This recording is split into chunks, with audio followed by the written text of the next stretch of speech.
اعوذ باللہ من الشیطان الرجیم بسم اللہ الرحمن الرحیم وما خلقنا السماوات والارض وما بینہما الا بالحق وان الساعة لآتیة فاصفح الصفح الجمیل وما خلقنا السماوات والارض وما بینہما الا بالحق، اور ہم نے آسمانوں اور زمین کو اور ان کے درمیان جو کچھ ہے اس کو کسی برحق مقصد کے بغیر پیدا نہیں کیا۔ وَإِنَّ السَّاعَةَ لَآتِيَةٌ، اور قیامت کی گھڑی آ کر رہے گی۔ فَاصْفَحِ الصَّفْحَ الْجَمِيلَ، لہٰذا خوبصورتی کے ساتھ درگزر سے کام لیجئے۔ إِنَّ رَبَّكَ هُوَ الْخَلَّاقُ الْعَلِيمُ، یقین رکھیے کہ آپ کا رب ہی سب کو پیدا کرنے والا، سب کچھ جاننے والا ہے۔ گزشتہ آیات میں مختلف اقوام کے حالات بیان ہوئے، قوم لوط کے حالات بیان ہوئے، اسی طریقے سے اصحاب الایکہ کے حالات مختصراً اللہ نے بیان کیے، اصحاب الحجر قوم سمود کے حالات مختصراً بیان ہوئے۔ ان اقوام پر اللہ کی جانب سے عذاب آیا تھا۔ اللہ نے انسان کو اس دنیا میں ایک خاص مقصد کے تحت بھیجا ہے۔ یہ زمین و آسمان اللہ نے ایک خاص مقصد کے تحت پیدا فرمائے ہیں، اور انسان بھی مخصوص مقصد کے تحت دنیا میں آیا ہے۔ چنانچہ قرآن کریم میں انسان کے دنیا میں آنے کے مقصد کو وضاحت کے ساتھ بیان کیا گیا کہ وَمَا خَلَقْتُ الْجِنَّ وَالْإِنسَ إِلَّا لِيَعْبُدُونَ، کہ میں نے جنات اور انسانوں کو صرف اور صرف اپنی عبادت کے لیے پیدا کیا ہے۔ تو یہ انسان کا واحد مقصد ہے جس کو پورا کرنے کے لیے اللہ نے اس کو دنیا میں بھیجا ہے، اور عبادت کرنے کے لیے انسان کے لیے اللہ نے ماحول کو بھی ہموار کیا ہے، اس کے لیے گراؤنڈ بھی تیار کیا ہے۔ یہ پوری کائنات بنا کر اللہ نے ہر چیز انسان کی خدمت میں لگا دی تاکہ انسان اللہ تبارک و تعالی کی عبادت اور اطاعت یکسوئی کے ساتھ کر سکے۔ اگر اس کے باوجود انسان اللہ کی عبادت نہ کرے، اس روئے زمین پر اللہ کا نام لینے کی بجائے اللہ کی بغاوت پر اتر آئے، تو پھر اس سے باز پرس ہوگی۔ قیامت کے دن باز پرس تو ہونی ہے۔ کبھی کبھار اسی دنیا میں اللہ کی جانب سے فیصلہ آ جاتا ہے۔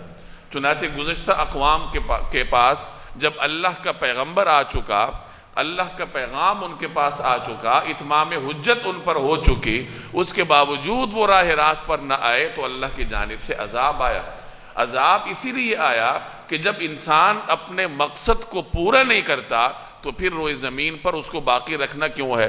تو ایسے انسان کو تو پھر زمین کو اس سے پاک کر دینا بہتر ہوتا ہے۔ اسی لیے باغی اقوام پر وقتاً فوقتاً عذاب اللہ کی جانب سے آتے رہے ہیں۔ تو گزشتہ آیات میں عذاب کے کچھ واقعات بیان ہوئے ہیں۔ اب یہاں اس آیت میں یہ پیغام دیا جا رہا ہے کہ یہ عذاب اس لیے آتا ہے کہ انسان اپنا مقصد پورا نہیں کرتا۔ انسان دنیا میں ویسے تو نہیں آیا۔ اَفَحَسِبْتُمْ أَنَّمَا خَلَقْنَاكُمْ عَبَثًا، کیا تم نے یہ سمجھ لیا ہے کہ تمہیں ہم نے ویسے ہی پیدا کیا ہے، عبث بیکار تمہیں پیدا کیا ہے؟ وَأَنَّكُمْ إِلَيْنَا لَا تُرْجَعُونَ، اور تم لوگوں نے ہمارے پاس لوٹ کر نہیں آنا؟ ایسا تو نہیں ہے۔ اللہ نے انسان کو خاص مقصد کے تحت پیدا کیا ہے، اور انسان لوٹ کر اللہ کے پاس جائے گا، اور اس کے بارے میں اللہ نے فرمایا فَوَرَبِّكَ لَنَسْأَلَنَّهُمْ أَجْمَعِينَ، کہ قسم ہے آپ کے رب کی، ہم نے ان سب سے سوال کرنا ہے، سب سے باز پرس ہوگی کہ کون کیا کر کے آیا ہے۔ تو یہاں اس آیت میں یہ فلسفہ بیان کیا جا رہا ہے کہ عذاب اس لیے آتا ہے کہ اس کائنات کو اور انسان کو جس مقصد کے تحت اللہ نے پیدا کیا ہے وہ مقصد انسان پورا نہیں کرتا۔ تو فرمایا کہ ہم نے زمین و آسمان کو اور اس کے درمیان جو کچھ ہے، یعنی یہ پوری کائنات ہے، یہ خلا ہے، ہم نے اس کو ویسے تو نہیں پیدا کیا، حق کے ساتھ پیدا کیا ہے۔ یعنی اللہ تبارک و تعالی نے ایک خاص مقصد کے تحت اس کائنات کو پیدا کیا ہے، اور اس مقصد کے بارے میں قیامت کے دن باز پرس ہوگی۔ وَإِنَّ السَّاعَةَ لَآتِيَةٌ، اور قیامت کی گھڑی آ کر رہے گی۔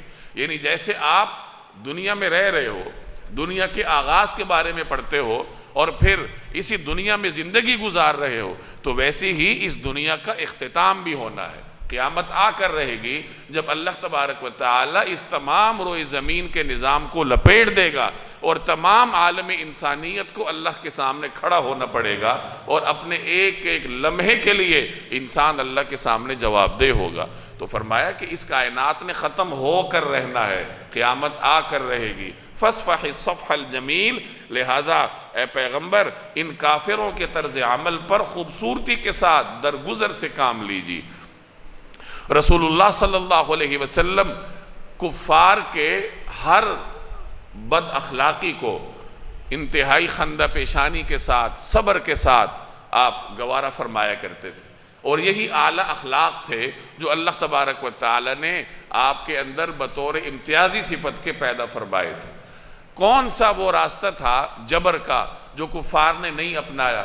انہوں نے پھبتیاں بھی کسیں، انہوں نے پروپیگنڈے بھی کیے، آپ علیہ السلام کے گھر میں انہوں نے گندگی پھینکنے کی بھی کوششیں کی، عین حالت نماز میں، حالت سجدہ میں آپ علیہ السلام کے جسد اطہر پر انہوں نے اونٹ کی اوجڑی پھینکنے کی جسارت کی۔ تو ہر وہ جبر جو کفار اپنا سکتے تھے انہوں نے اپنایا، لیکن اس کے جواب میں جناب رسول اللہ صلی اللہ علیہ وسلم معافی کا پیکر تھے، صبر سے کام لیتے تھے، درگزر سے کام لیتے تھے، اور یہی صحابہ کرام کا طرز عمل تھا۔ صحابہ کو بھی یہی حکم تھا۔ مکی زندگی میں مسلمانوں کو کفار سے بدلہ لینے کی اجازت نہیں تھی۔ بدلہ لینے کی اجازت مدینہ طیبہ میں ملی ہے ہجرت کے بعد، مکی زندگی میں جہاد کی اجازت نہیں تھی۔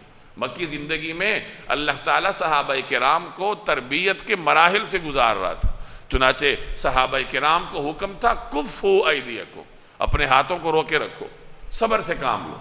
ایک مرحلہ ایسا بھی آیا جب کچھ صحابہ کرام حضور علیہ السلام کی خدمت میں حاضر ہوئے، غالباً حضرت عبد الرحمن بن عوف تھے، اور انہوں نے آ کر عرض کیا کہ یا رسول اللہ، ہم جب مسلمان نہیں تھے تو اس وقت ہمیں بڑی عزت حاصل تھی، یعنی کوئی ہمیں آنکھ اٹھا کے دیکھ نہیں سکتا تھا، اور آج ہمیں طرح طرح کی تکلیفوں کا سامنا کرنا پڑتا ہے، تو ہمیں اجازت دیجئے کہ ہم اس کا بدلہ لیں۔ تو نبی کریم صلی اللہ علیہ وسلم نے انہیں منع فرمایا، اور یہی فرمایا کہ ابھی مجھے اجازت نہیں ملی، ابھی اللہ کی جانب سے جہاد کی اجازت نہیں ہے، بدلہ لینے کی اجازت نہیں ہے، لہذا صبر سے کام لو۔ چنانچہ صحابہ کرام صبر کا پیکر بن کر ہر قسم کا ظلم برداشت کر رہے تھے، تشدد کی ہر چکی سے گزر رہے تھے، ہر قسم کی آزمائش کو خندہ پیشانی کے ساتھ گوارہ کر رہے تھے۔ جب مکہ مکرمہ سے مدینہ طیبہ ہجرت کر گئے تو اس وقت پھر یہ آیت نازل ہوئی اذن للذین یقاتلون بانہم ظلموا، کہ کیونکہ ان لوگوں پر ظلم کیا گیا ہے، اس وجہ سے انہیں اجازت دے دی گئی ہے کہ اب یہ کیا کر سکتے ہیں، جہاد کر سکتے ہیں، لڑائی کر سکتے ہیں۔ تو اللہ تبارک و تعالی نے مکی زندگی میں صحابہ کرام کو صبر کرنے کا پابند بنایا تھا، درگزر کرنے کا حکم دیا تھا۔ چنانچہ فرمایا فَاصْفَحِ الصَّفْحَ الْجَمِيلَ، خوبصورتی کے ساتھ درگزر سے کام لیجیے۔ إِنَّ رَبَّكَ هُوَ الْخَلَّاقُ الْعَلِيمُ، یقین رکھیے کہ آپ کا رب ہی سب کو پیدا کرنے والا اور سب کچھ جاننے والا ہے، یعنی اللہ نے ان سب کو پیدا کیا ہے، ان کے بارے میں اللہ سب کچھ جانتا ہے۔ تو آپ لوگ درگزر سے کام لیجئے، جب وقت آئے گا تو اللہ تبارک و تعالی ان سے خود باز پرس کرے گا۔ وَلَقَدْ آتَيْنَاكَ سَبْعًا مِّنَ الْمَثَانِي وَالْقُرْآنِ الْعَظِيمِ، اور ہم نے آپ کو 7 ایسی آیتیں دے رکھی ہیں جو بار بار پڑھی جاتی ہیں، اور عظمت والا قرآن عطا کیا ہے۔ چونکہ مکی زندگی میں نبی کریم صلی اللہ علیہ وسلم کو بہت ساری تکالیف سے گزرنا پڑتا تھا، تو اللہ تبارک و تعالیٰ کی جانب سے وقتاً فوقتاً آپ صلی اللہ علیہ وسلم کو تسلی دی جاتی تھی۔ اس آیت میں بھی نبی کریم صلی اللہ علیہ وسلم کو تسلی دی جا رہی ہے کہ اے حبیب، اگر یہ لوگ نافرمانی سے کام لیتے ہیں، آپ کے لیے اذیت کا سبب بنتے ہیں، تو آپ ان کو چھوڑ دیجئے، آپ کے رب کی آپ کے اوپر بہت ساری عنایات ہیں، ان عنایات پر نظر فرمائیے۔ اللہ نے آپ کو 7 ایسی آیات دی ہیں جو بار بار پڑھی جاتی ہیں، اور قرآن کریم دیا ہے، یعنی یہ 2 عظیم نعمتیں ہیں جو اللہ تبارک و تعالیٰ نے آپ کو عطا کی۔ سبعًا من المثانی، مثانی کہتے ہیں ایسی آیات کو جو بار بار پڑھی جاتی ہیں، اور سبعًا کہتے ہیں 7 کو، 7 ایسی چیزیں جو بار بار پڑھی جاتی ہیں۔ اس سے کیا مراد ہے؟ بعض مفسرین کے ہاں اس سے ابتدائی 7 صورتیں مراد ہیں، سورہ بقرہ ہے، آل عمران ہے، سورہ نساء ہے۔ تو یہ ابتدائی جو 7 صورتیں ہیں ان میں احکام کو بار بار دہرایا گیا ہے، تو بعض حضرات کے ہاں یہ 7 صورتیں مراد ہیں، لیکن اکثر مفسرین کے ہاں اس سے سورہ فاتحہ مراد ہے۔ سورہ فاتحہ میں 7 آیات ہیں اور وہ بار بار پڑھی جاتی ہیں، ہر نماز میں، ہر رکعت میں وہ آیات دہرائی جاتی ہیں، اس لیے سورہ فاتحہ کو سبع من المثانی کہا گیا۔ اور یہ بڑی عظیم صورت ہے جو اللہ تبارک و تعالیٰ نے مسلمانوں کو عطا کی ہے۔ بعض روایات میں آتا ہے کہ یہ 2 مرتبہ نازل ہوئی ہے، یعنی اس کی جلالت شان اتنی ہے کہ اللہ تبارک و تعالیٰ نے اس کو 2 مرتبہ نازل کیا ہے۔ اس کے بہت سارے نام ہیں، اس کو سورہ شفا بھی کہا جاتا ہے، ام القرآن بھی کہا جاتا ہے۔ یہ قرآن کریم کے دیباچے کی حیثیت رکھتی ہے کہ اس میں پورے قرآن کریم کے مضامین کا خلاصہ اللہ تبارک و تعالیٰ نے بیان کیا ہے۔ اسی صورت میں انسان ایاک نعبد و ایاک نستعین اہدنا الصراط المستقیم، اللہ کی عبادت کا اقرار کرتا ہے اور پھر اللہ سے دعا مانگتا ہے کہ یا اللہ مجھے سیدھا راستہ دکھائیے۔ اسی دعا کے جواب میں الف لام میم سے لے کر والناس تک اللہ نے پورا قرآن آگے رکھ دیا کہ وہ جو تم سیدھا راستہ اللہ سے مانگ رہے تھے یہ وہ سیدھا راستہ ہے۔ الف لام میم سے لے کر والناس تک جو تمہیں بتایا گیا ہے اس قرآن کریم کے ان 30 پاروں میں ہی تمہارے لیے سیدھا راستہ موجود ہے، یعنی جو راستہ تم تلاش کر رہے ہو وہ راستہ یہاں پر موجود ہے۔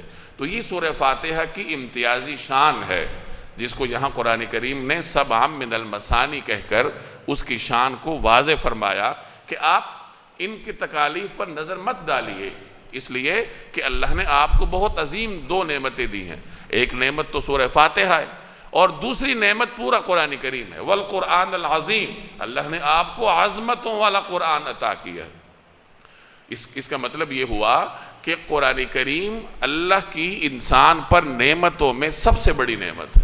اللہ نے انسان کو بہت ساری نعمتیں دے رکھی ہیں، انسان کو اللہ نے جسم عطا کیا ہے، اس کو مال عطا کیا ہے، اس کو اولاد عطا کی ہے۔ ان تمام تر نعمتوں کے مقابلے میں قرآن کریم اللہ تبارک و تعالیٰ کا سب سے بڑا انعام ہے جو وہ اپنے بندوں پر کرتا ہے۔ اس لیے جو حامل قرآن ہیں تو انہیں اس نعمت پر اللہ کا جتنا شکر ادا کرنا چاہیے وہ کم ہے کہ اللہ نے انہیں قرآن کریم جیسی نعمت سے نوازا ہے۔ لا تمدن عینیک الی ما متعنا بہ ازواجا منہم، اور آپ ان چیزوں کی طرف ہرگز آنکھ اٹھا کر بھی نہ دیکھیے جو ہم نے ان میں سے مختلف لوگوں کو مزے اڑانے کے لیے دے رکھی۔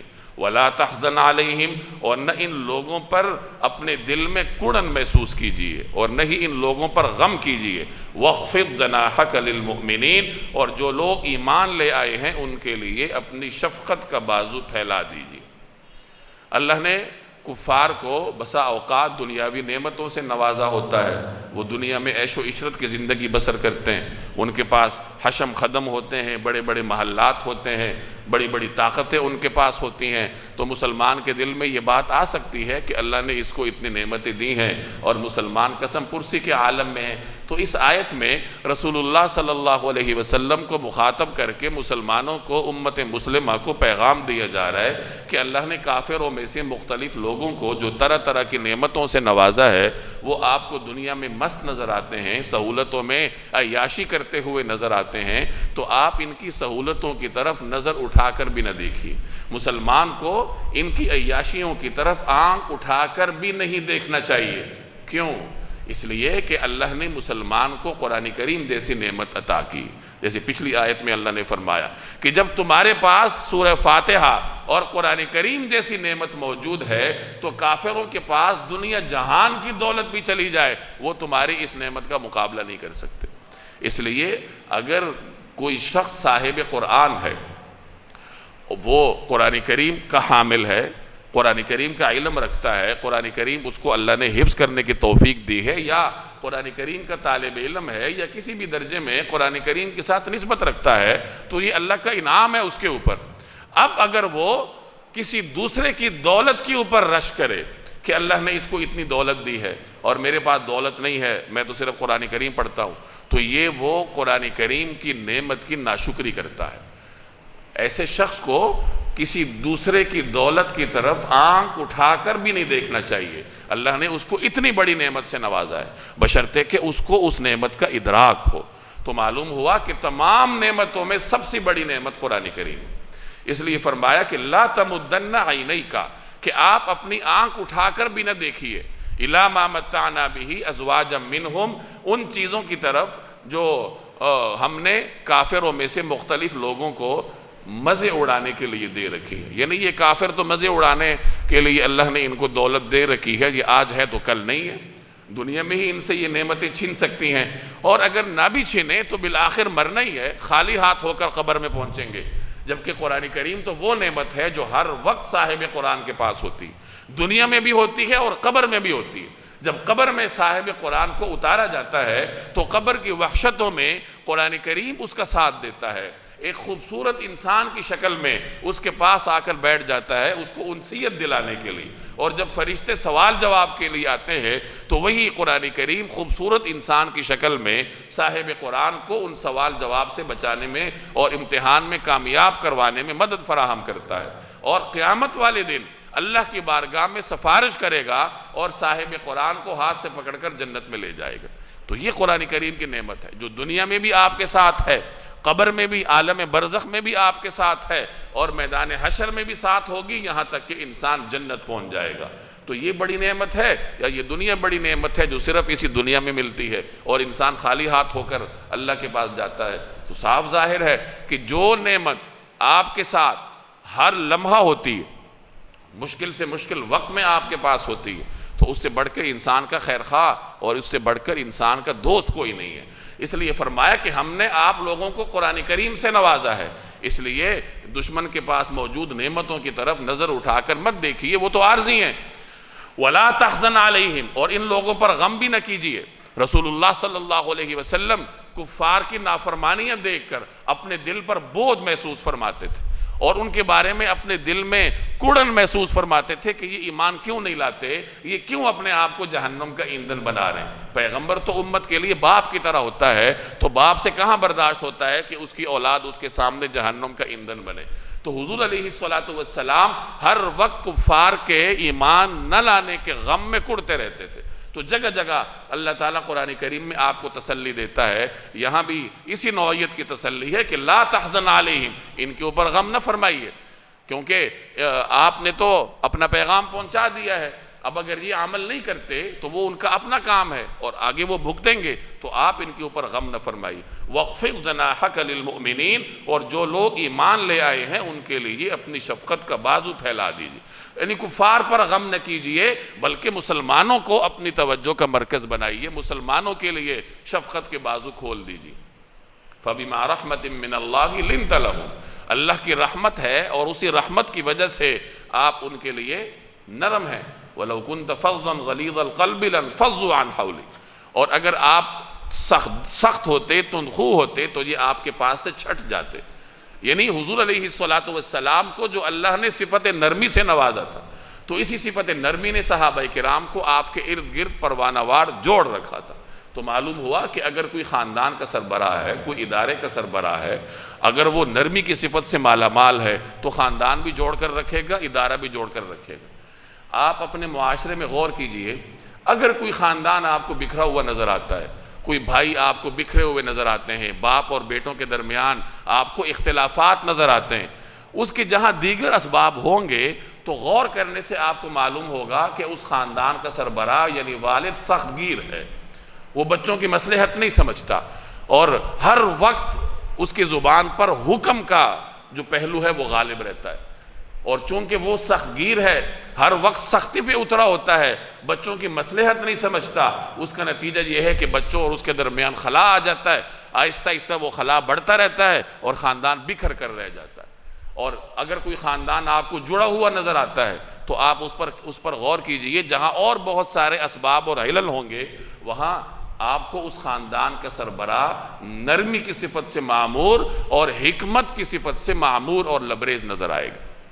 اس کو اللہ نے حکمت دے رکھی ہوگی، وہ نرمی سے کام لیتا ہوگا، چنانچہ اس نے خاندان کو جوڑ کر رکھا ہے۔ اور کوئی آدمی سختی سے کام لیتا ہے تو بچپن میں تو بچے سختی برداشت کر لیتے ہیں، لڑکپن میں بھی کر لیتے ہیں، طالب علم کی زندگی میں بھی کر لیتے ہیں، لیکن بعد میں جب وہ خود شادی شدہ ہو جاتے ہیں، خود بچوں کے باپ بن جاتے ہیں، تو پھر وہ باپ کی سختی برداشت نہیں کرتے اور وہ بکھر جاتے ہیں، اور وہ جو 15-20 سال سے سختی برداشت کرتے کرتے ان کے اندر ایک گھٹن سی آئی ہوتی ہے، تو اچانک پھٹ کے سامنے آ جاتی ہے، گھر بکھر جاتے ہیں، گھر ٹوٹ جاتے ہیں۔ اگر کوئی خاوند سختی کرتا ہے، بیوی اس کے ساتھ نہیں رہتی، رہے گی تو مشقت کے ساتھ رہے گی، اور طرح طرح کے اختلافات آپ کو نظر آئیں گے۔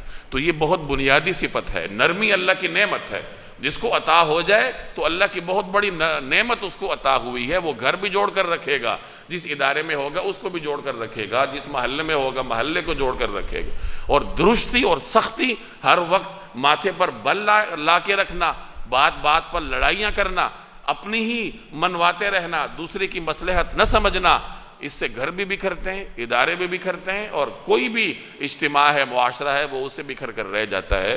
آپ خود اپنے ماحول میں غور کیجئے تو آپ کو ان باتوں کی صداقت معلوم ہوگی۔ تو یہاں اللہ نے فرمایا کہ جو لوگ ایمان لے آئے ہیں ان کے لیے اپنی شفقت کا بازو پھیلا دیجئے۔ وَقُلْ، اور کہہ دیجئے، اِنِّي أَنَا النَّذِيرُ الْمُبِينُ، کہ میں تو بس کھلے الفاظ میں تنبیہ کرنے والا ہوں۔ کما انزلنا علی المقتسمین، جیسے ہم نے ان تفرقہ کرنے والوں پر نازل کی تھی، الذین جعلوا القرآن عضین، جنہوں نے پڑھی جانے والی کتاب کے حصے بکھرے کر لیے تھے، الگ الگ کر لیے تھے۔ یعنی آپ کہہ دیجئے کہ میں تو تمہارے لیے تنبیہ کرنے والا بن کر آیا ہوں، میں تمہیں تنبیہ کر رہا ہوں، اور یہ جو تمہیں تنبیہ کی جا رہی ہے، یہ کوئی پہلی مرتبہ دنیا میں نہیں کی جا رہی، اس سے پہلے جو اقوام آئی ہیں اللہ نے ان کے لیے بھی تنبیہ کرنے والے لوگ بھیجے تھے، اور وہ کون تھے؟ مراد اس سے یہود اور نصارہ ہیں، اہل کتاب ہیں۔ اللہ تبارک و تعالیٰ نے انہیں تورات سے نوازا، انہیں انجیل سے نوازا، انہیں اللہ نے کتابوں سے، الہامی کتابوں سے نوازا، لیکن انہوں نے کیا کیا؟ انہوں نے اللہ کی جانب سے عطا ہونے والی کتاب کے حصے بکھرے کر لیے، اس کے حصے کر لیے کہ اس حصے کو تو ہم مانتے ہیں اور اس حصے کو ہم نہیں مانتے، یہ حکم ہمارے مفادات کے مطابق ہے، یہ اس لیے ہم اس کو مانتے ہیں، اور یہ حکم ہمارے مفادات سے ٹکراتا ہے، ہم اس کو نہیں مانتے۔ افتؤمنون ببعض الکتاب وتکفرون ببعض، کیا تم کتاب کے بعض حصوں پر ایمان رکھتے ہو اور بعض حصوں کا انکار کرتے ہو؟ یعنی جو حکم تمہیں آسان نظر آئے گا، تمہارے مفادات کے ساتھ وہ ٹکراؤ نہیں ہوگا اس کا، تو اس کو مانو گے، اور جہاں ٹکراؤ آئے گا تو وہاں دین کا حکم پس پش ڈال دو گے۔ تو اہل کتاب نے اس طریقے سے اللہ کے احکامات کو تقسیم کر دیا تھا کہ کچھ کو مانتے تھے، کچھ کو نہیں مانتے تھے۔ تو اسی کا ذکر ہے کہ کما انزلنا علی المقتسمین، کہ جو تنبیہ قرآن کریم کے ذریعے عطا کی گئی ہے، نازل کی گئی ہے، ایسی ہی جیسے ہم نے نازل کی تھی علی المقتسمین، ان تفرقہ کرنے والوں پر، مراد یہود اور نصارہ، کہ جیسے اب تنبیہ نازل ہو رہی ہے تمہارے اوپر اس قرآن عظیم کے ذریعے، اسی طریقے سے پچھلی امتوں کو بھی اللہ نے یہ تنبیہ عطا کی تھی، انہوں نے آپس میں تفرقہ کیا تھا۔ کیا کیا تھا؟ الذین جعلوا القرآن عضین، یہاں قرآن کریم سے مراد گزشتہ کتابیں ہیں، کہ جنہوں نے اپنے اوپر جو اللہ نے جو انہیں کتاب دی تھی، یعنی پڑھے جانے والی کتاب، اس پڑھے جانے والی کتاب کے انہوں نے حصے کر لیے تھے۔ قرآن سے مراد پڑھے جانے والی کتاب ہے نا، لغوی معنی ہے اس کا، تو یہاں قرآن کریم کا لغوی معنی مراد ہے، اور مراد تورات ہے، انجیل ہے۔ گزشتہ امتوں کو اللہ نے جو کتابیں دی تھیں تو انہوں نے اس کتاب کے حصے کر لیے تھے کہ اس حصے پر تو ہم عمل کریں گے، اور اس حصے پہ عمل کرنا ہمارے لیے مشکل ہے، یہ ہمارے مفادات سے ٹکراتا ہے، اس پہ عمل کرنے سے ہم باز آئے۔ تو اللہ فرما رہا ہے کہ جس طرح آپ کو تنبیہ کی جا رہی ہے، گزشتہ امتوں کو بھی تنبیہ کی جا رہی کی گئی تھی۔ اس تفسیر کے مطابق یہاں جعل القرآن میں قرآن سے مراد گزشتہ کتابیں، یہ ان آیات کی ایک تفسیر ہے، اور ایک تفسیر اس کی یہ ہے، کچھ مفسرین کے ہاں یہاں قرآن کریم سے مراد یہی قرآن کریم ہے جو کہ امت محمدیہ کو دیا گیا ہے، اور اس کا مطلب یہ ہے کہ قریش نے قرآن کریم کے حصے کر لیے تھے، تقسیم کر لیا تھا۔ کیسے تقسیم کیا تھا؟ کئی طریقوں سے تقسیم کیا تھا۔ ایک طریقہ تو یہ تھا کہ انہوں نے قرآن کریم پر اضافہ کیا تھا۔ اضافہ کیسے کیا تھا؟ کہ وہ طرح طرح کی من گھڑت باتیں قرآن کریم کی طرف منسوب کرتے تھے، یعنی اپنی طرف سے وہ اس قسم کی من گھڑت باتیں منسوب کر کے بیان کرتے تھے کہ یہ تو اساطیر الاولین ہے، یہ تو یہ ہے، یہ تو گزشتہ لوگوں کی کہانیاں ہیں، یہ تو سحر ہے، یہ تو جنون ہے، وغیرہ وغیرہ۔ تو اس طریقے سے انہوں نے قرآن کریم کے مضامین کو تقسیم کیا، اور ایک طریقہ انہوں نے تقسیم کا یہ اپنایا تھا کہ قرآن کریم کا بذام خود مقابلہ کرنے کے لیے وہ قرآن کریم کی صورتوں کو تقسیم کر لیتے تھے کہ قرآن کریم کی اس صورت کا ہم مقابلہ کریں گے، ہم اس کا جواب دیں گے، یا ہم پروپیگنڈے کریں گے، اس صورت کا یہ مقابلہ کرے گا، اس صورت کا یہ مقابلہ کرے گا، تاکہ قرآن کریم کا وہ مقابلہ کر سکیں۔ مقابلہ تو نہیں کر سکے تھے، بہرحال انہوں نے اپنے اندر یہ جرأت کی تھی۔ اور ایک تفسیر اس کی یہ بیان کی گئی ہے کہ اس سے مراد وہ لوگ ہیں جنہوں نے راستے تقسیم کیے تھے، راستے تقسیم کیے تھے، اور یہ طے کیا تھا کہ فلاں فلاں راستے پر فلاں فلاں شخص ڈیوٹی دے گا، یہ راستہ فلاں کا ہے، فلاں ڈیوٹی دے گا، اس راستے پر فلاں ڈیوٹی دے گا، اس راستے پر فلاں ڈیوٹی دے گا۔ اور ڈیوٹی کیا دے گا کہ اس راستے سے کوئی گزر کر رسول اللہ صلی اللہ علیہ وسلم کے پاس نہ آ سکے، کیونکہ جب کوئی آپ کے پاس آئے گا، قرآن کریم سنے گا، اس کے دل پہ اثر ہوگا، وہ دین حق کی طرف مائل ہوگا، تو وہ پوری کوشش کرتے تھے کہ نبی کریم صلی اللہ علیہ وسلم سے باہر سے آنے والوں کو ملنے نہ دے۔ ایک واقعہ مفسرین یہاں بیان کرتے ہیں کہ ایک بڑا مشہور شاعر تھا، ایسا شاعر تھا جو شعر کہتا تھا اور وہ لمحوں میں زبان زد عام ہو جاتا تھا، لوگوں کی زبانوں پر وہ شعر آ جاتا تھا۔ شعر اور شاعری اس زمانے کا میڈیا تھا، جیسے آج کل سوشل میڈیا پر بات آتی ہے، لمحوں میں دنیا میں پھیل جاتی، یا کوئی نیوز چینل پر کوئی بات آتی ہے اور وہ فوراً پھیل جاتی ہے۔ تو جس طرح آج کل کے زمانے کا میڈیا ہے جو کہ بات کو جنگل میں آگ کی طرح پھیلاتا ہے، اسی طرح اس زمانے میں شعر و شاعری تھی۔ ایک آدمی شعر کہتا تھا، لوگ شعر سے چونکہ دلچسپی رکھتے تھے، اس لیے فوراً وہ شعر عرب کے محلوں میں، قریوں میں، گلیوں میں عام ہو جاتا تھا، بچے بچے کی زبان پہ آ جاتا تھا۔ اشعار کے ذریعے لوگ اپنے پیغام کو پھیلاتے تھے۔ بڑے بڑے بادشاہوں نے اپنے درباروں میں شاعر رکھے ہوتے تھے جو ان بادشاہوں کے قصیدے کہتے تھے اور وہ بچوں کی زبان پر آ جاتے تھے۔ تو اس طریقے سے ان کی کوشش ہوتی تھی کہ کوئی شاعر نہ جانے پائے۔ تو ایک بڑا مشہور شاعر تھا جو شعر کہتا تھا تو فوراً لوگوں کی زبان پر عام ہو جاتا تھا۔ وہ ایک مرتبہ مکہ آ رہا تھا، تو کہیں رسول اللہ صلی اللہ علیہ وسلم سے اس کی ملاقات نہ ہو جائے، تو اس مقصد کے لیے قریش کے لوگ آگے بڑھ کر اس کو ملے اور اس کو اناج سے بھرے ہوئے 100 اونٹوں کی لالچ دی کہ یہ اونٹ تمہیں ہم دے دیتے ہیں، تم نبی کریم صلی اللہ علیہ وسلم کے پاس نہ جاؤ۔ چنانچہ اس کو اونٹ دے دیے، اس نے لے لی اور واپس چلا گیا۔ انہیں یہی خوف تھا کہ یہ شاعر اگر آ گیا اور یہ مسلمان ہو گیا تو اس نے تو اسلام کے حق میں، قرآن کی حقانیت میں، حضور علیہ السلام کی رسالت کے بارے میں اشعار کہہ دینے ہیں، قصیدہ کہہ دے گا اور وہ عرب میں مشہور ہو جائے گا۔ تو انہوں نے اس طریقے سے قرآن کریم کا پیغام روکنے کے لیے، نبی کریم صلی اللہ علیہ وسلم سے لوگوں کو دور کرنے کے لیے راستے تقسیم کیے تھے اور مختلف راستوں پر اپنے اپنے بندے بٹھائے تھے کہ اس راستے سے گزر کر کوئی تمہارے سامنے نہ آئے۔ تو ایک تفسیر کے مطابق مختصمین سے وہ لوگ مراد ہیں جنہوں نے اس طریقے سے راستے آپس میں تقسیم کیے تھے۔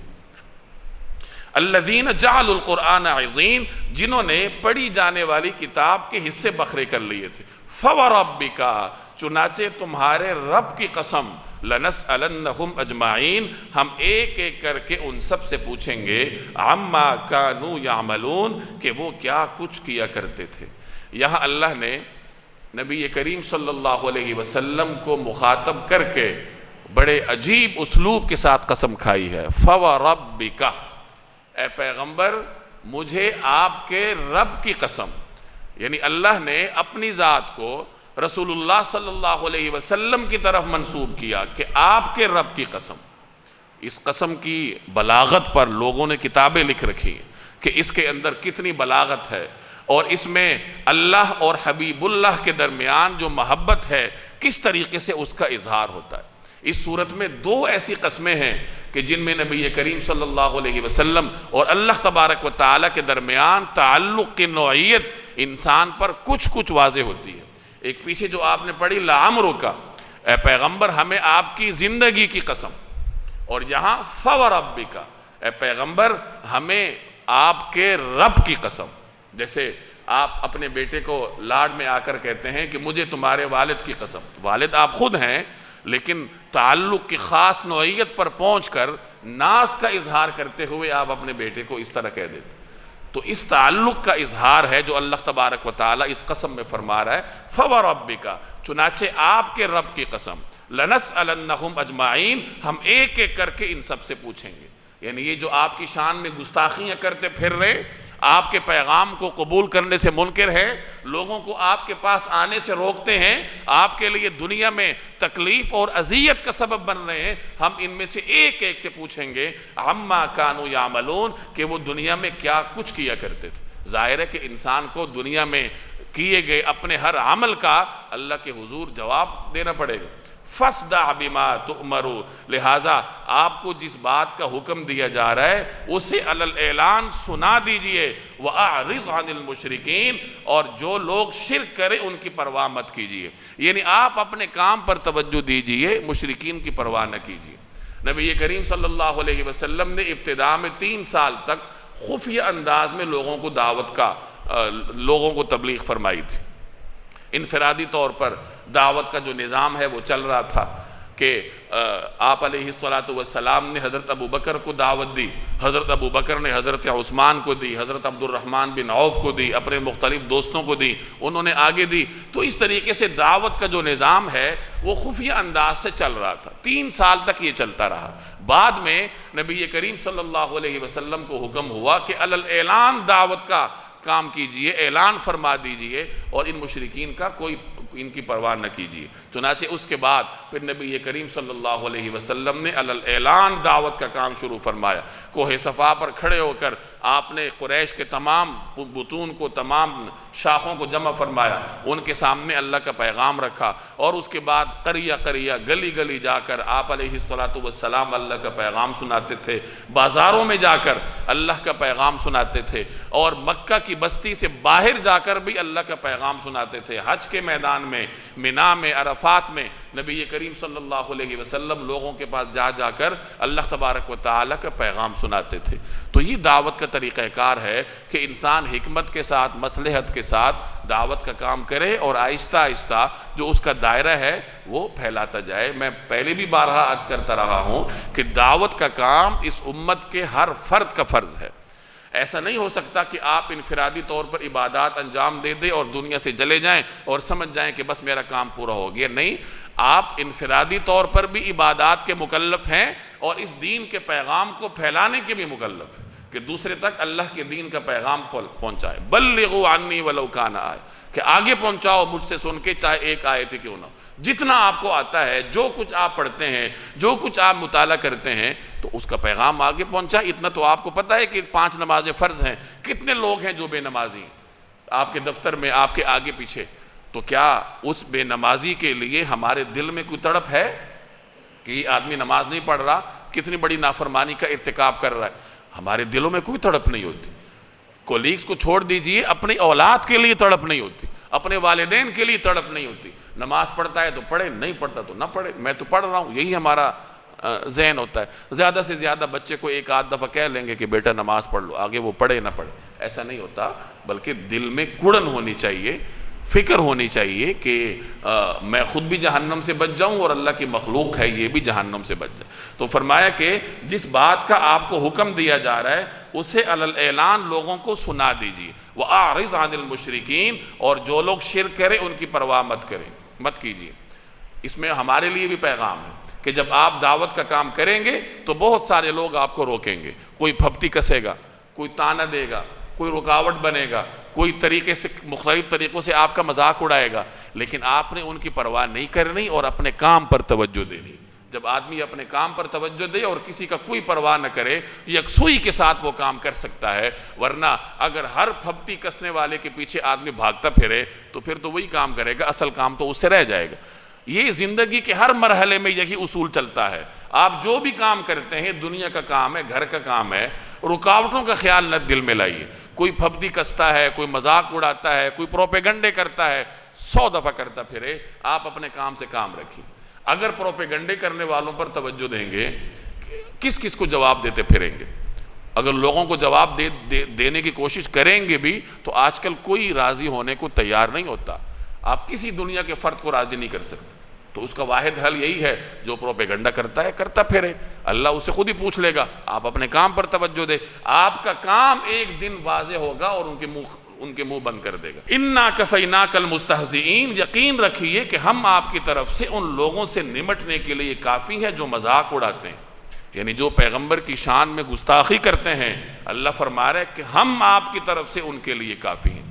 چنانچہ مفسرین فرماتے ہیں کہ یہ 5 یا 7 لوگ تھے جو رسول اللہ صلی اللہ علیہ وسلم کی اظہار ثانی میں پیش تھے، تو جبریل ایک مرتبہ حاضر ہوئے اور انہوں نے یہ آیت پڑھی اِنَّا كَفَيْنَاكَ الْمُسْتَهْزِئِينَ کہ اے پیغمبر ہم آپ کی طرف سے ان مذاق اڑانے والوں کے بارے میں کافی ہیں، اور پھر جبریل نے ان 5 کو یا 7 کو ہلاک کر ڈالا، ان کی طرف اشارہ کیا، اور اس اشارے کی وجہ سے کسی کو ایسا لگا جیسے مجھے ناخن چبھ رہے ہیں، کسی کو ایسا لگا جیسے مجھے کانٹے چبھ رہے ہیں، زخم لگے اور ان میں بدبو پیدا ہوئی، ہلاک ہو گئے، کسی کی آنکھیں جاتی رہیں، تو وہ 5 کے 5 اس طریقے سے ہلاکت سے دوچار ہوئے۔ اور یہ اللہ تبارک و تعالیٰ کا وعدہ ہے کہ جو جناب رسول اللہ صلی اللہ علیہ وسلم کی شان اقدس میں بے ادبی کا ارتکاب کرتا ہے، اللہ تبارک و تعالیٰ اس سے خود ہی نمٹ لیتا ہے۔ الذین یجعلون مع اللہ الہا آخر، جنہوں نے اللہ کے ساتھ کوئی اور معبود گھڑ رکھا ہے، فسوف یعلمون، چنانچہ ان قریب انہیں سب پتہ چل جائے گا۔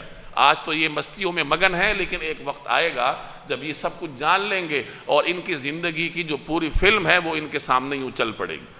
وَلَقَدْ نَعْلَمُ أَنَّكَ يَضِيقُ صَدْرُكَ بِمَا يَقُولُونَ، یقیناً ہم جانتے ہیں کہ جو باتیں یہ بناتے ہیں ان سے آپ کا دل تنگ ہوتا ہے۔ فَسَبِّحْ بِحَمْدِ رَبِّكَ، تو آپ اپنے پروردگار کی حمد کے ساتھ اس کی تسبیح کرتے رہیے، وَقُم مِّنَ السَّاجِدِينَ، اور سجدہ بجا لانے والوں میں شامل رہیے، وَاعْبُدْ رَبَّكَ، اور اپنے پروردگار کی عبادت کرتے رہیے، حَتَّى يَأْتِيَكَ الْيَقِينَ، یہاں تک کہ آپ پر وہ چیز آ جائے جس کا آنا یقینی ہے۔